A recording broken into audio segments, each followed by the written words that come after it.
இன்றைய கரண்ட் நடைமுறையில் உலகத்தில் என்ன வித்தியாசமான நிகழ்வுகள் நடக்குது, நாளைக்கு இது வந்து என்னவா வந்து மாறுவதற்கான வாய்ப்பு இருக்கு, கூடுமான வரைக்கும் வேதம் இதை பற்றி என்ன சொல்றது?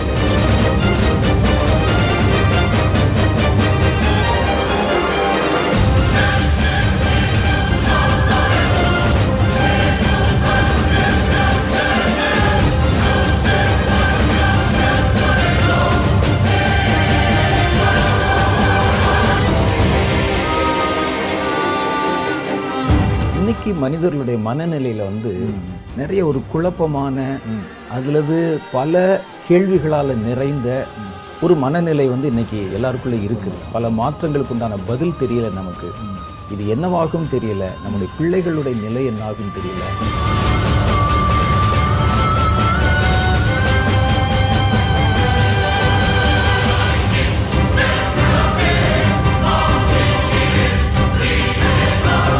இன்னைக்கு வாழ்க்கையில் மேல்தட்டில் இருக்கிறவங்களும் சரி, நடுத்தட்டு கீழ்த்தட்டு மூணில் இருக்கிறவங்களுமே எந்த ஒரு சின்ன காரியத்துக்கும் போராட வேண்டிய ஒரு சூழ்நிலை இருக்கு.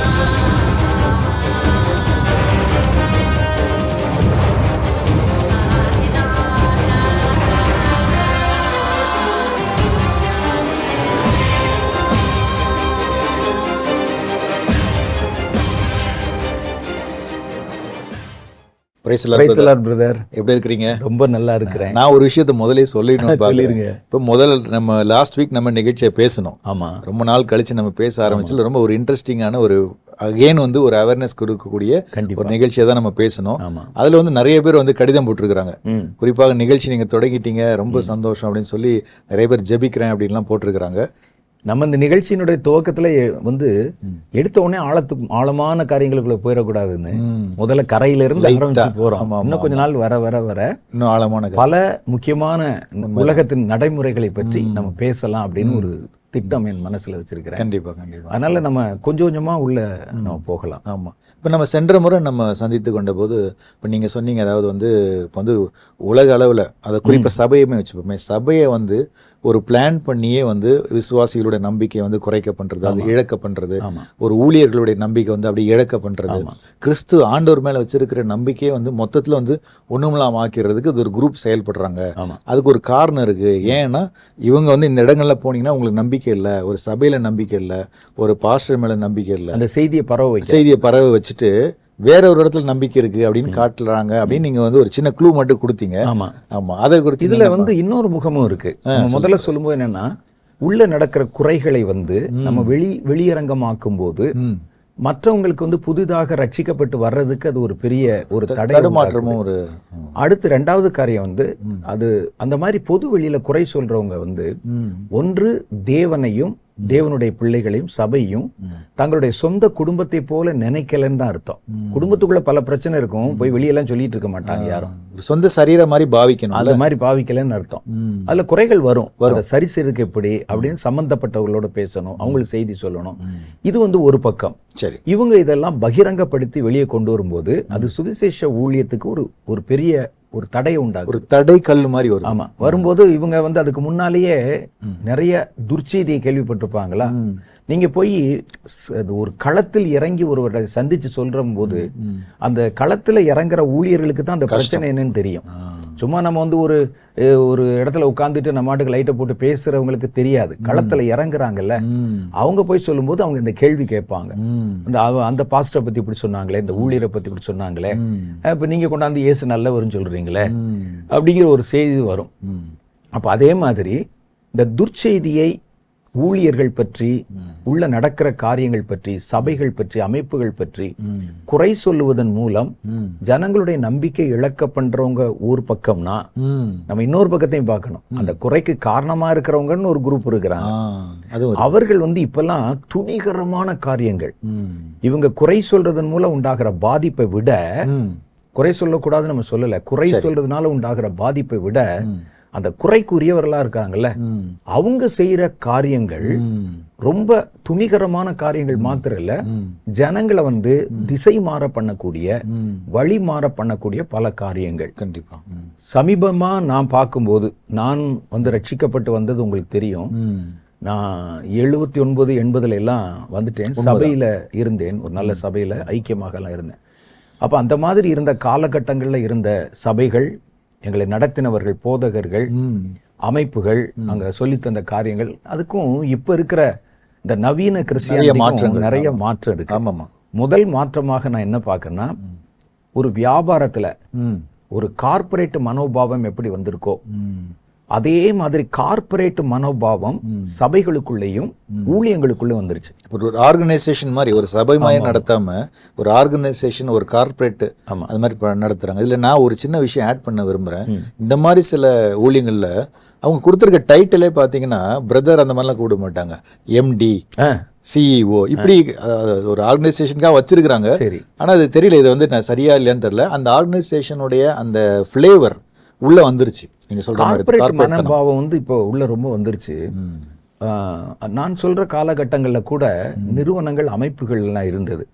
மிஷினரிகளை அனுப்பக்கூடிய மிஷினரி சங்கங்கள், அப்புறம் வேதாகம சங்கங்கள், அப்புறம் தமிழ்நாட்டில் வந்து ஃபிஜிமா போன்ற இயக்கங்கள், அவங்க வந்து வாலிபர்களை பண்ணி அவங்க என்ன செய்வாங்கன்னா, இப்படி ஒரு பெரிய நிறுவனம் மாதிரி, இப்போ நீங்கெல்லாம் ஒரு சபை ஆஃபீஸ்க்குள்ள போனீங்கன்னா, ஒரு ஊழிய ஆஃபீஸ்க்குள்ள போனீங்கன்னா, கார்பரேட் நிறுவனம்லாம் ஐடி கம்பெனி மாதிரி கொண்டு வந்து, ஐடி கம்பெனியை விட பெருசா பயங்கரமா. அதுல வந்து 200 பேர் வேலை செய்வாங்க, 250 பேர் வேலை செய்வாங்க. இந்த பக்கம் எந்திரங்கள் ஓடிக்கிட்டு இருக்கும், மிஷின் ஓடிக்கிட்டு இருக்கும். அதுக்கு முன்னால இருந்த அமைப்புகள்ல வந்து இந்த மாதிரி அமைப்பெல்லாம் ஒண்ணுமே கிடையாது. அவங்க என்ன செய்வாங்கன்னா, வரும்போது அடுத்து நம்ம எங்க போகணும், என்ன வரணும், இதுதான் பேசுவாங்க, ஆட்கள் அனுப்புவாங்க, போயிட்டு இருப்பாங்க. அப்ப நடந்த ஊழியங்களுக்கும் அமைப்புகள்லையும் கார்ப்பரேட் மனோபாவம் கிடையாது. இல்ல, கார்ப்பரேட் மனோபாவம் நான் எதை சொல்றேன்னா, ஒரு தவறான அல்லது பயன் தராத ஒன்றை விளம்பரத்தின் மூலம் பயன்படுத்த வைக்கிறது தான் கார்ப்பரேட் மனோபாவம். ஒரு பொருளை அது வந்து எனக்கு தேவைப்படாது, அது உங்களுக்கு தேவைன்னு சொல்லி நம்ப வைக்கிறது, திணிக்கிறது, கொண்டு போய் அதை ஒரு விளம்பரத்தின் மூலமோ அதை வந்து அதை பற்றி வேண்டாத பல காரியங்களை பேசி அவங்கள வந்து அதை ஏற்றுக்கொள்ள வைக்கிறது. இந்த சோஷியல் மீடியாலாம் இது ரொம்ப பார்க்கலாம். வந்து ஒரு பொருள் தேவையில்லையோ, இருக்கோ இல்லையோ, ஒரு ஷூ வருது, நம்ம ஒரு தடவை பார்த்துருப்போம், அந்த ஷூ வரும், அதுக்கு சம்பந்தமான சில பொருள் வரும், மொத்தமாக கடைசியில் வாங்க வைக்கிற அளவுக்கு நம்மளை கொண்டு போய் நிறுத்திடுவாங்க. இந்த கார்ப்பரேட் மனோபாவம் வந்து எல்லா இடத்துலையுமே வந்தாச்சு. இப்போ வியாபாரத்தில் நம்ம பார்க்குறோம், ஒரு காலத்தில் மளிகை பொருள் எங்கே போய் வாங்குவோம், கடைகள் 70, 80 எல்லாம் கடைகளில் நேராக ஒரு கடை வச்சிருப்பாரு, அதில் மளிகை ஜாமான்கள்லாம் வச்சிருப்பாரு. நம்ம போய் ஒரு லிஸ்ட்டை கொடுப்போம், அவர் பேப்பரில் பொட்டலம் கட்டி மேலே ஒரு சணல் கயிறு கட்டி அப்படிதான் கடைசியில் ஒரு கல்கண்டி சேர்த்து ஃப்ரீயாக கொடுத்து, அது ஒரு நல்லா இருக்கும், மகிழ்ச்சி. அப்படி வந்து ஒரு கடை வியாபாரம் இருந்தது. இப்போ கொஞ்சம் கொஞ்சமா அது மாறி, இப்போ அந்த மாதிரி கடைகளை நீங்க எங்குமே பார்க்க முடியாது. கொஞ்சம் கொஞ்சமா அது குறைஞ்சிட்டு மால் கலாச்சாரம் வந்துருச்சு. எந்த ஒரு பொருளையுமே அதை வந்து வாங்க வைக்கிறதுக்காக அந்த பொருளுடைய உற்பத்தி செலவை விட விளம்பர செலவை அதிகப்படுத்தி அது மேல வச்சு அதை வந்து வாங்க வச்சிடுறாங்க. வாங்க வச்சு நம்ம வந்து ஒரு காரியத்துக்காக ஒரு கடைக்கு போனா அதை தாண்டி பல விஷயங்களை வாங்கிட்டு வர மாதிரி கொண்டாந்துருவோம். ஒரு 2 விஷயம் வாங்குறதுக்கு ஒரு மாலுக்கு போனா வெளியே வரும்போது 2 பேக் நிறைய நம்ம சாமான் வாங்கிட்டு வந்துருவோம். எதுக்கு நம்ம உள்ள போனோம், வேற எதையோ வாங்க போய் வேற ஏதோ வாங்கிட்டு வர்றோமே, அந்த நிலைமையில நம்ம இருக்கிறோம். அப்ப இது முழுக்க அது வியாபாரத்தினால தான் வியாபாரம் அது உண்டாகுது. அப்போ அதே மாதிரி பார்த்தீங்கன்னா சில பொருட்கள்லாம் நம்ம உபயோகப்படுத்துகிறோம். குழந்தைகளுக்கு இது வந்து போஷாக் கொடுக்கும், சத்து கொடுக்கும், வளர வைக்கும்லாம் பேசும். நீங்கள் டாக்டர்கிட்ட கேட்டிங்கன்னா அது பொய் அப்படின்னு சொல்லுவாங்க. அப்படிலாம் கிடையாது. அது அது வந்து ஆபத்தானது, அதில் வந்து வேற விதமான காரியங்கள்லாம் கலந்துருக்கு, ஆனால் அது அவங்களும் வெளியே சொல்ல முடியாது. ஆனால் இவங்க என்ன செய்வாங்க, தேவையற்ற ஒரு காரியத்தை, ஆரோக்கியமற்ற ஒரு காரியத்தை, ரொம்ப லோ குவாலிட்டியில் உள்ளதை அதை நம்ப வச்சு நம்மளை வந்து வாங்க வச்சிருவாங்க. இது கார்பரேட் மனோபாவம். கரெக்ட் தான். அவங்களுக்கு வந்து என்னன்னா வியாபாரம். அதுதான் இந்த மனோபாவம் இப்ப எல்லா இடத்துக்குள்ளேயும் நுழைய ஆரம்பிச்சது மாதிரி சபைகளுக்குள்ளேயும் நுழைய ஆரம்பிச்சிருச்சு. அதனால இப்ப என்ன செய்யறாங்கன்னா, சபையை வந்து வியாபார ஸ்தலமாக்குறாங்க. இயேசு கிறிஸ்து அதை தான் வந்து ரொம்ப கண்டிச்சாரு. அப்ப அதை வியாபாரமாக்கி என்னுடைய ப்ராடக்டை நான் விற்கணும்னு சொல்லும்போது பல பொய்கள் நான் சொல்ல வேண்டி இருக்கும். எப்படியும் வித்தே ஆகணுன்ற கண்டிஷன்ல வரும்போது ஏதாவது 4 வார்த்தை 4 போய் சேர்த்து தான் சொல்ற மாதிரி தான் வரும். பொய் சொன்னா தானே அது வந்து விற்க முடியும். நீங்க உண்மையா சொல்லி இது வந்து இவ்வளவுதாங்க அப்படின்னு சொன்னோம்னா யாரும் வாங்க மாட்டாங்க. அப்போ வந்து பொய்யான ஒரு காரியத்தை அதன் மேல ஏற்றி சொல்லும் போது தான் வாங்குவாங்க. அதே மாதிரி காரியங்கள் இன்னைக்கு உள்ள நுழைஞ்சிட்டதுனால இவங்களுக்கு பணம் சம்பாதிப்பதற்கு தேவையற்ற உபதேசங்கள், தேவையற்ற கலாச்சாரங்கள், தேவையற்ற சில பொருள்களுடைய விற்பனை, இது எல்லாத்தையும் கொண்டு வந்து இப்ப கர்த்தத்துவத்துக்கு அடுத்த காரியத்துல என்னென்ன இருக்குமோ எல்லாத்தையும் வியாபார பொருளா ஒரு கமாடிட்டிஸா மாத்திட்டாங்க. அதான் உண்மை. கரெக்ட். இப்ப அப்படி வரும்போது என்னன்னா, இப்ப அவங்க இப்ப நான் என்ன உபதேசத்தை பேசினா எனக்கு வியாபாரம் ஆகும், ஜனங்கள் எதை லைக் பண்றாங்க, எப்படி வந்து ஒரு ஒரு கவர்ச்சி, ஒரு ஏமாத்தலாம், ஜனங்களுக்கு இது வந்து ஏற்றதா ஏற்றது இல்லையா தெரியாது, எனக்கு அது ஏற்றது, எனக்கு லாபம் தரக்கூடியது அப்படின்னு. இப்ப சமீபத்துல அதை நம்ம சொல்லுவோம். அதனால இப்படிலாம் வர்றதை பார்த்த உடனே இந்த குறை சொல்றாங்கன்னு சொல்றோம்ல, அவங்களுக்கு ஆக்சுவலா என்னன்னா ஆதங்கம் தாங்க முடியாம அதுக்கு என்ன வழியில நம்ம இதை எப்படியா தடுக்கணும், இப்படிலாம் போகுதேன்னு கொஞ்சம் பேர் இறங்கி செய்யறவங்க இருக்காங்க. அவங்களுக்கு வேற வழி தெரியல. இவனை என்ன செய்யறது? இப்போ ஒரு ஊழியக்காரர் அவர் வந்து ஒரு தவறு செய்யும்போது, இப்ப நம்ம சொல்லிட்டோம் எலிசா வந்து போன நிகழ்ச்சியில, நீங்க அவரை பார்த்து நேரா பார்த்து சொல்லணும். இப்ப யாரையும் பார்க்க முடியாது, நீங்க நேரா பார்த்து அப்பாயின்மெண்டே வாங்க முடியாது, கேட்க மாட்டாரு. நீ யாருன்னு கேட்பாரு, உனக்கு அதுக்கு என்ன சம்பந்தம் கேட்பாரு, சொல்ல முடியாது. அப்ப இவங்க என்ன செய்யறாங்கன்னா, இதை ஒரு சமுதாய வலைத்தளத்துல பதிவிடுவதன் மூலம் அவங்களுடைய கவனத்துக்கு கொண்டு போறதுக்கு அவங்க முயற்சி பண்றாங்க. ஆனா அதுக்கு வந்து வேற ஒரு விளைவு உண்டாயிருது. அது வந்து ஜனங்களுக்கு போய் அது வேற மாதிரி ஆயிருது. இருந்தாலும் உங்களுடைய ஆதங்கம் தாங்காம ஏதோ ஜனங்கள் இப்படிலாம் ஏமாத்துறாங்களே கூடாது செய்யறவங்களும் இருக்கிறாங்க. அப்ப இவங்க இப்ப வந்து என்ன செய்யறாங்கன்னா, நமக்கு தேவையில்லாத காரியமா இருக்கும், அது வேதத்துல இருக்கலாம் ஒருவேளை, சரி, ஆனால் அது முக்கியமா இருக்காது.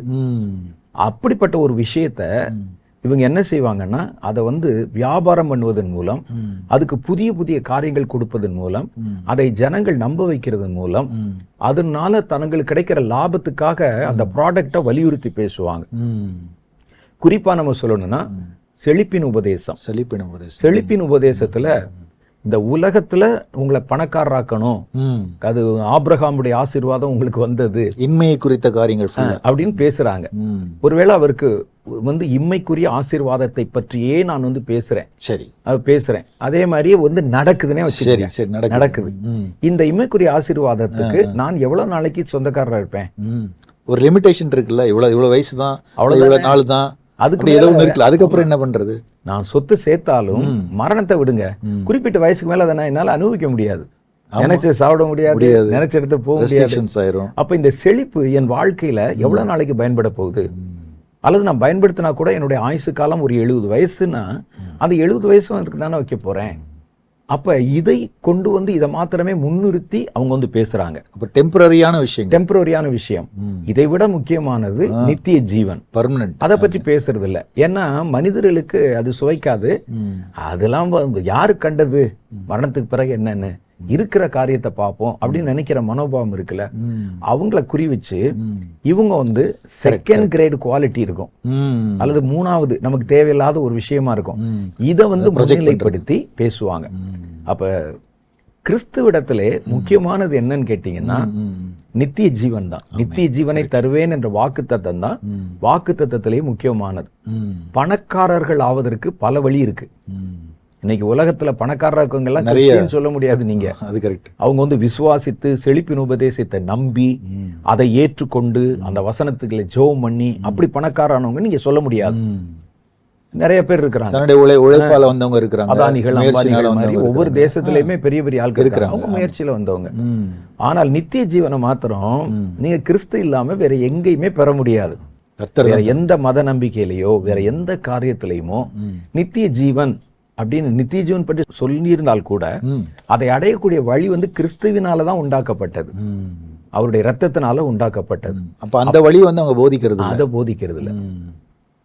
அப்ப அதுக்கு பதிலா என்ன செய்யறாங்கன்னா, சுலபமான காரியங்கள் இருக்குல்ல, ஜனங்கள் வந்து கஷ்டம் இல்லாம ஏற்றுக்கொள்ளணும், அதனால எனக்கு காசு பணம் வரணும் அப்படின் போது என்ன செய்யறாங்கன்னா, இந்த செகண்ட் குவாலிட்டி, தேர்ட் குவாலிட்டி, மூணாவது ஐட்டம், இந்த மாதிரி வந்து ஒருத்தர் சுகமாக்குறதுனால, ஒருத்தர் அற்புதம் செய்யறதுனால, சுகமாக்க கூடாதுன்னு சொல்லல, அற்புதம் செய்யக்கூடாதுன்னு சொல்லல, அதை சுகமாக்குவது எதற்காக சுகமாக்குகிறோம் சேர்க்கணும்ல.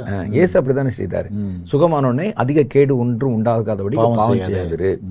அப்புறம் வந்து அதே மாதிரி ஒருத்தர் ரட்சிக்கப்படணும் கேட்ட உடனே கர்த்தராகிய இயேசுவை விசுவாசி, அப்போது ரட்சிக்கப்படுவாய், இப்படி சொல்லி அவங்கள அந்த ரட்சிப்புக்காகத்தான் சுகமாக்குறாங்க. அப்ப ஃபர்ஸ்ட் ஸ்டெப்னு சுகமாக்குறதுன்றது வந்து கர்த்தரை வந்து முன்னிலைப்படுத்துறதுக்காக, அடுத்து அங்கதான் போகணும். ஆமா, அதுக்கு முன்னாடி ஒரு சாம்பிள், கர்த்தர் வந்து நம்ம காரியங்களை வந்து விசாரிக்கிறாரு, காரியத்தை காமிச்சு கூப்பிட்டா தான் வருவாங்க. அப்ப அதனால உள்ள கொண்டாந்து அடுத்த லெவலுக்குள்ள கொண்டு போகணும். கரெக்ட். நீங்க பொழுதன்னைக்கும் வெறும் இதை மாத்திரமே பிரதானப்படுத்திட்டு தலைவலி குணமாக்குறது, காய்ச்சல் குணமாக்குறது.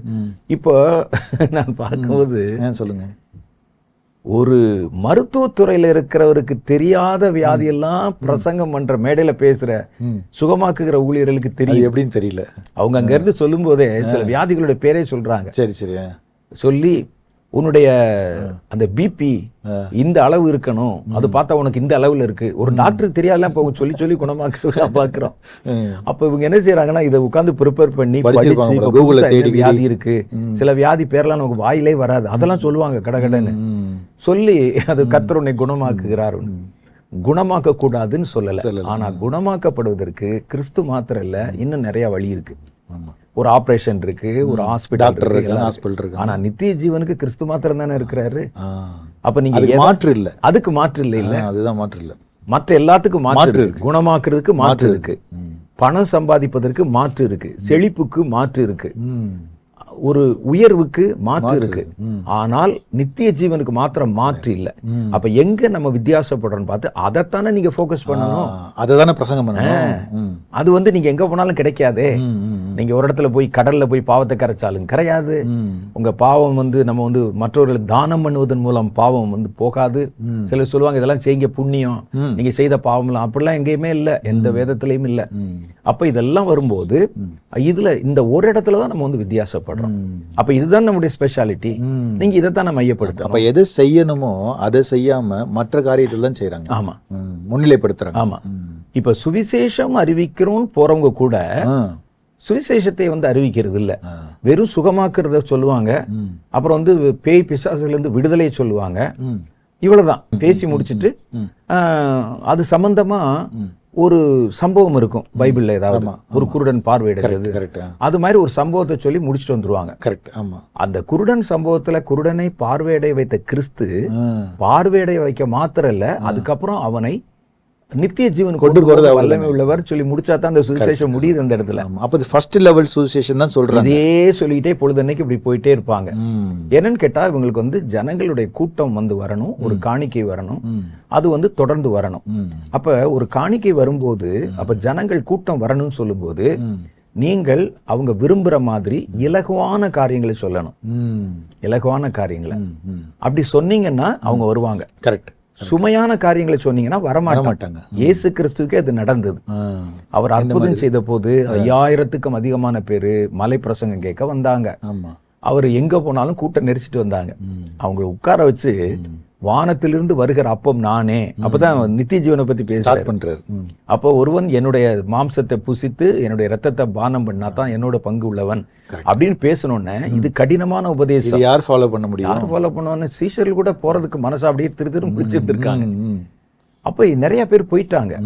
அப்ப இதே சம்பவம் நம்ம ஊழியத்துல இப்பவுமே பிராக்டிக்கலா நடக்கும். நம்ம அப்படி நடக்கும்போது நம்ம என்ன செய்யறோம்னா, ஐயோ ஜனங்கள்லாம் போயிட்டாங்களே, அப்ப மறுபடியும் உங்களை கொண்டு வந்து நம்ம ஊழியத்தை வந்து பலப்படுத்தணும், வளர்க்கணும், இதை செழிப்பாக்கணும். அவன் செழிப்பாகிறானா இல்லையா, நான் செழிப்பாகணுங்கிறதுக்காக அவர்கள் விரும்புகிற காரியத்தை நம்ம வந்து பேச ஆரம்பிக்கிறாங்க. அதனாலதான் வந்து இந்த கார்பரேட் மனோபாவங்கள் வந்து உள்ள வந்துருச்சு. இந்த கார்பரேட் மனோபாவத்தில் உள்ளவங்க என்ன செய்யறாங்க அப்படின்னு கேட்டா, அப்படி ஊழியத்தில் ஒரு பெரிய கட்டடங்களோ கார் பங்களா ஆட்கள் வேலை செய்யறவங்க இதெல்லாம் இல்லாத ஒரு ஊழியம், ஒரு பரிசுத்தமா ஒரு காரியத்துல போச்சுன்னா அப்படிப்பட்ட ஊழியர்களை சபிக்கப்பட்ட ஊழியம் மாதிரி காமிச்சிடறான். அதாவது இந்த ஒருத்தர் ஆசீர்வதிக்கப்பட்டிருக்காரு, அதை எதை வந்து அளவுகோல்னு காட்டுறாங்கன்னா பணத்தின் அடிப்படையில் அந்த ஊழியம் அந்த ஊழியம். இப்ப இயேசு ஊழியம் செய்தாருன்னா அவருடைய ஊழியத்தை சபிக்கப்பட்ட ஊழியம். ஆமா, கூட யாருமே இல்லையே, அவர் 2 ட்ரெஸ் எடுத்துட்டு போக சொல்றாரு. தூங்குற இடம் இல்ல, அப்படியே கால்நடையா நடந்து போறாங்க. அப்ப இப்போ அப்படிப்பட்ட ஊழியர்கள் இருக்காங்க, நாமளே நிறைய பார்த்துருக்கிறோம். அப்படி உண்மையான மறைவில் இருக்கிறாங்க. மறைவா தான் இருக்க முடியும், வேற வழி இல்லை. அப்ப வந்து அவங்க சின்ன ஒரு குடிசை வீடு போட்டு ஒரு 10 ஆத்மாக்களை வச்சு அங்க உட்காந்து சத்தியத்தை போதிச்சுக்கிட்டு இருப்பாரு. அப்படிலாம் இருப்பாங்க. அப்படி ஊழியர்களை பார்க்கும்போது இவங்க ஒரு அற்பமா பார்க்கறதும், தன் விசுவாசிகளுக்கு அவருடைய ஊழியம் பாருங்களேன், ஆசீர்வாதம் இல்லாத ஒரு ஊழியம். இன்னைக்கு வரைக்கும் அவருக்கு வந்து சொந்தத்துல வண்டி கிடையாது, ஒரு வீடு கிடையாது அப்படிங்கிற காரியங்களை சொல்லி கர்த்தர் வந்து பாருங்க அவர் அங்கீகரிக்கலைங்கிற மாதிரி கொண்டாந்துடுறாங்க. கண்டிப்பா கண்டிப்பா. அப்ப கர்த்தருடைய அங்கீகாரம்ங்கிறதே செழிப்புல தான் இருக்கு அப்படிங்கிற பாயிண்ட் கூட நிறுத்திடுறேன். கார்ப்பரேட் மனோபாவம். இதுல சின்ன ஒரே ஒரு பாயிண்ட் மட்டும் நான் சொல்ல விரும்புறேன். அதாவது நீங்க அடிக்கடி மெசேஜ் சொல்லுவீங்க, அதாவது வெள்ளியும் பொண்ணும் என்னிடத்து இல்லை, வெள்ளியும் பொண்ணும் இல்லாத வரைக்கும் தான் கர்த்தர் கூட இருக்கிறாரு, அற்புதங்கள் அடையாளங்கள் பெரிய மகிமையான காரியங்கள் வருது.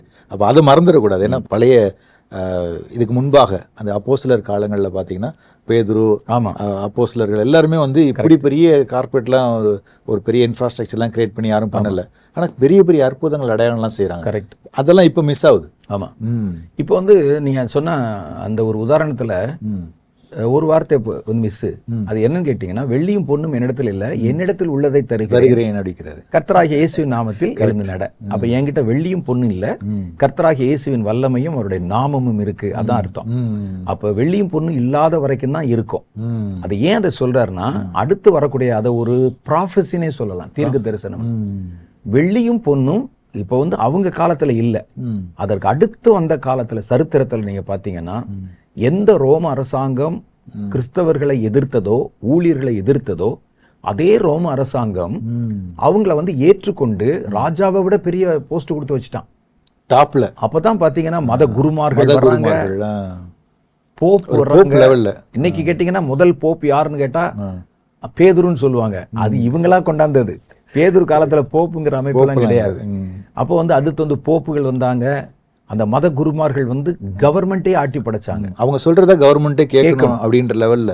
அப்படி வந்த பிறகு நீங்க பாத்தீங்கன்னா வேதத்துல சொல்லப்பட்ட அந்த அற்புதங்கள் இல்ல அதோட.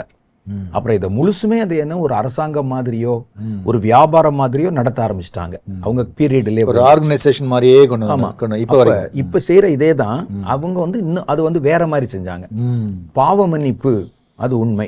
ஆனா அந்த பாவ மன்னிப்பை விலை கொடுத்து வாங்கலாம் அப்படிங்கிறது ஃபேக். சீட்டு போடுறது, சீட்டு போடுறீங்க. அப்ப இன்டெலிஜென்ஸ் சொல்லுவாங்க. அந்த பாவ மன்னிப்பு சீட்டு, அந்த பாவ மன்னிப்பு சீட்டு. அப்ப அதையே வந்து அடுத்து என்ன செய்வாங்கன்னா, அதுதான் வந்து கள்ளர் குகையாக்குறது, வியாபாரமாக்குறது.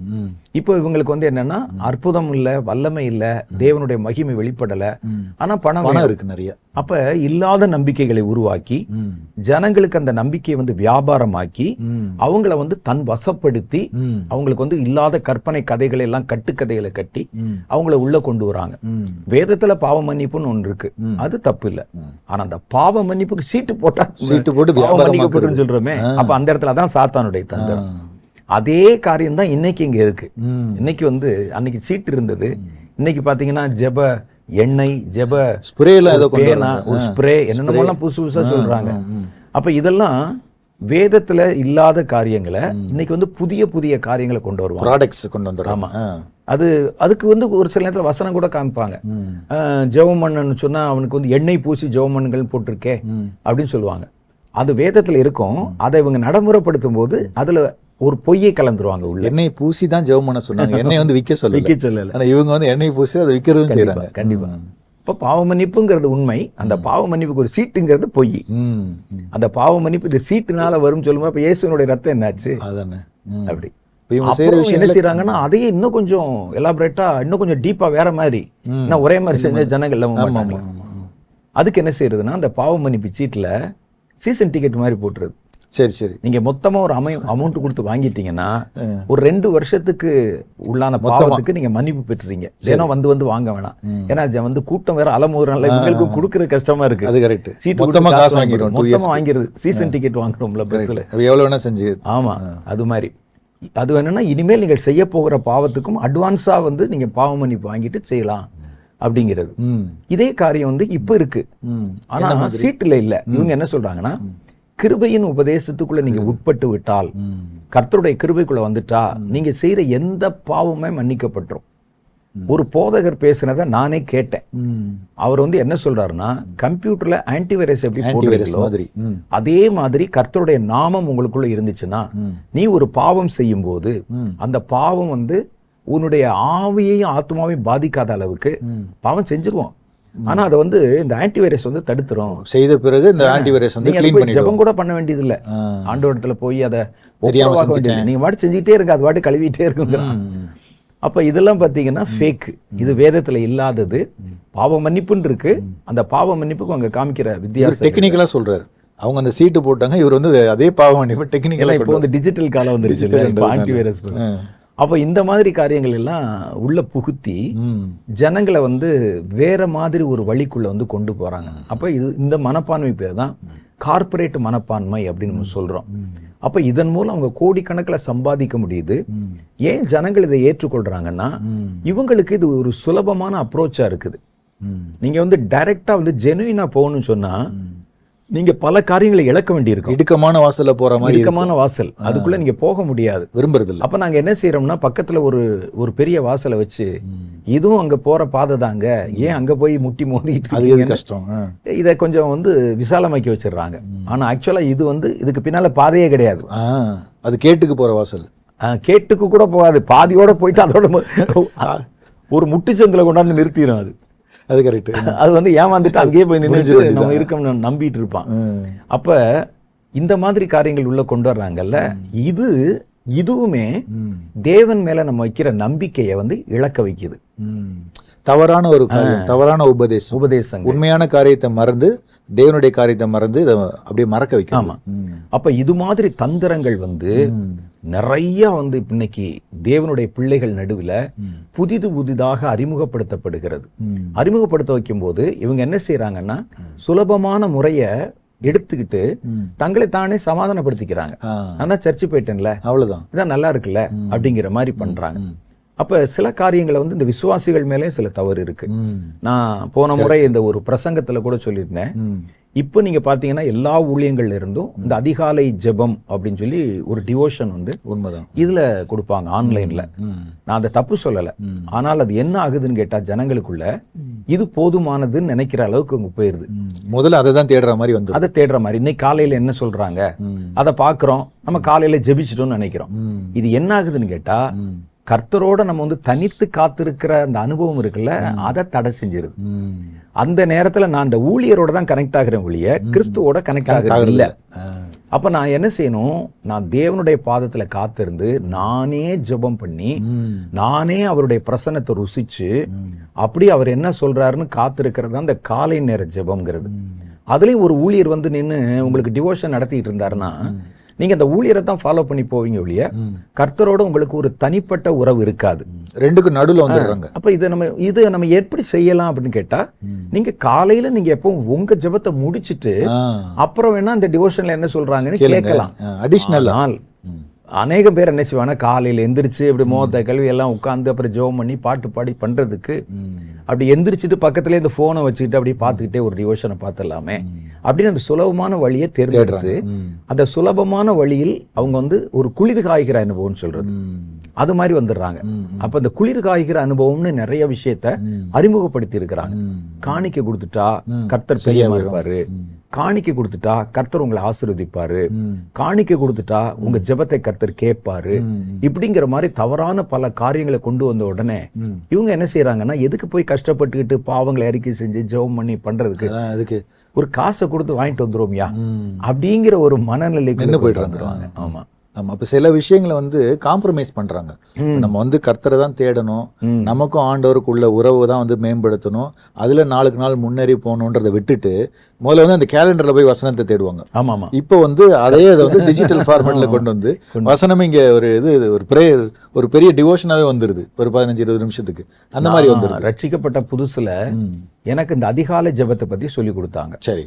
அது சொல்லும்போது அவங்க வந்து நாம அதை நம்பணும் ஏற்றுக்கொள்ளணுங்கிறக்காக கொஞ்சம் இது சேர்த்து சொன்னாங்க. என்ன சொன்னாங்க, காலையில் நேரம் தான் பரலோகத்துல வந்து ஆராதனை நடக்கிற நேரம் துதிக்கணும். நான் அப்பவே நான் யோசிச்சு பார்த்தேன், நமக்கு இங்கே காலையா இருந்துச்சுன்னா அமெரிக்காவே டைமா இருக்குமே, அப்ப அமெரிக்காக்காக இன்னொரு தடவை அங்க பரலோகத்தை திறப்பாங்களான்னு அவங்க வந்து வேணும்னே நமக்கு அதுல ஒரு ஆர்வம் உண்டாங்கன்னு சொல்லியிருக்கிறாங்க. அவங்க ஆக்சுவலா என்னன்னா காலை நேரம் பரலோகத்தின் கதவு திறக்குதோ இல்லையோ என்னுடைய உணர்வுகள் திறக்கிற நேரம், அது மனது அமைதியா இருக்கு. என்னுடைய மனம் வந்து அப்பதான் திறக்குது மறுபடியும் புதுசா. அந்த முதல் நாள் இருந்ததெல்லாம் வந்து போய் அதை ரெஃப்ரெஷ் பண்ணி புதுசா வந்து ஓபன் பண்றேன், ஒரு கடையை திறக்கிற மாதிரி.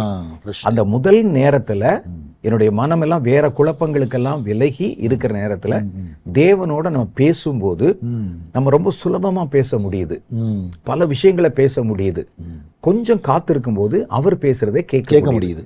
இது அவங்க சொல்லி தந்த போது இந்த பரலோகம் திறக்கிறத நான் நம்பல, இருந்தாலும் இந்த காலை ஜெபத்தை நம்பினேன். அது உண்மைதான். ஏன்னா இயேசு கிறிஸ்து அதிகாலை இருட்டோட போய் எழுந்து ஜெபம் பண்ணாரு அப்படின்னு போட்டிருக்கு. அப்ப நம்ம ஜெபம் பண்ணோம். நான் இன்னைக்கு வரைக்கும் அதை கடைபிடிச்சிட்டு வரேன். காலையில அதிகாலை 3 மணிக்கு என்னை நடத்தினவங்க அப்படித்தான் நடத்தினாங்க. சபையிலையும் அது சொல்லி கொடுத்தாங்க. என்னை நடத்தின ஊழியர்களும் அதை எனக்கு சொல்லி கொடுத்தாங்க. அது பழகின உடனே பழக்கம் ஆயிடுச்சு. அந்த நேரத்துல வேற எந்த நிகழ்ச்சியை பாக்குறதுனாலயோ, வேற எந்த அப்பெல்லாம் ரேடியோல எல்லாம் செய்தி வரும், அதெல்லாம் கேட்கறது அதெல்லாம் எதுவுமே செய்ய மாட்டேன். காலையில உட்கார்ந்தா கர்த்தருக்கும் நமன் தான். கரெக்ட். நான் அவரோட பேசுறதுக்கு பல விஷயம் இருக்கும், அவர் என்கிட்ட பேசுறதுக்கு பல விஷயம் இருக்கும்.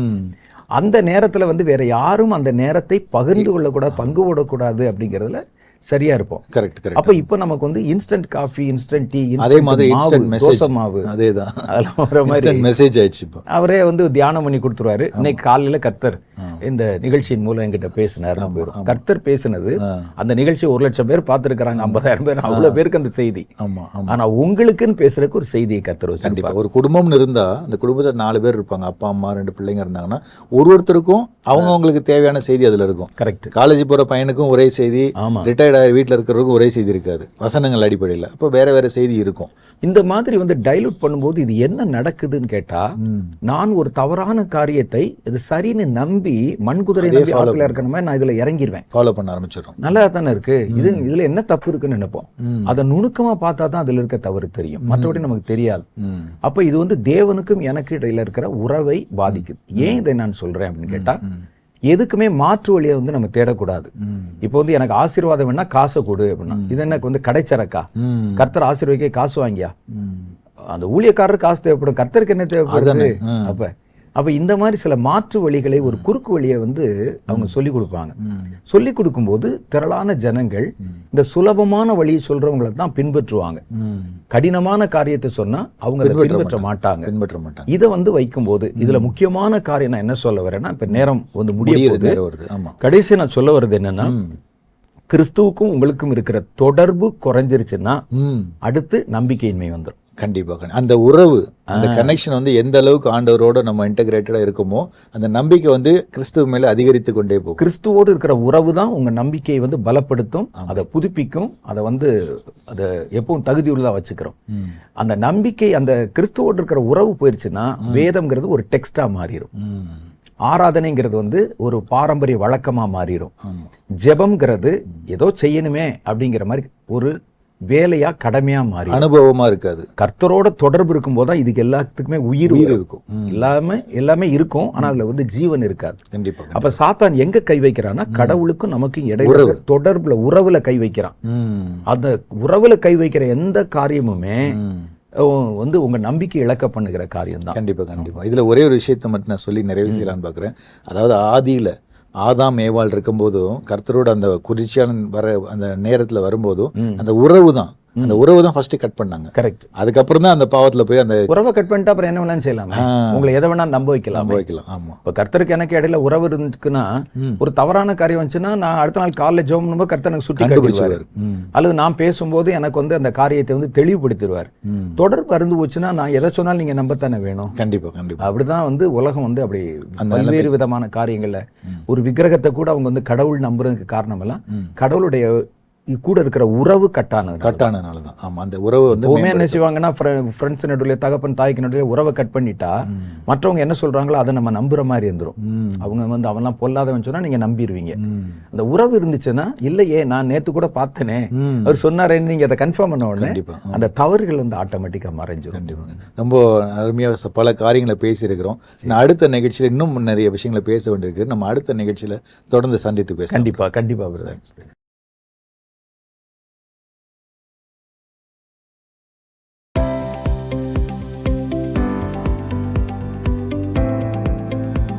சகோதரர் வின்சென்ட் செலுக்மார் அவர்களுடைய செய்திகளை தொடர்ந்து கேட்கவும் பார்க்கவும் சகோதரர் வின்சென்ட் செலுக்மார் அவர்களின் யூடியூப் சேனலை சப்ஸ்கிரைப் செய்து கொண்டு பெல் ஐகானை கிளிக் செய்து கொள்ளுங்கள். வேதத்தின் காரியங்களை அறிந்து கொள்ளவும் கடைசி கால செய்திகளை பற்றி தெரிந்து கொள்ளவும் மற்றும் ஆவிக்குரிய வாழ்க்கையில் இன்னும் வளரவும் இந்த செய்திகள் உங்களுக்கு மிகவும் பிரயோஜனமாக இருக்கும். தொடர்ந்து இந்த யூடியூப் சேனலை பாருங்கள், மற்றவர்களுக்கும் தெரியப்படுத்துங்கள். கர்த்தர் உங்களை ஆசீர்வதிப்பாராக.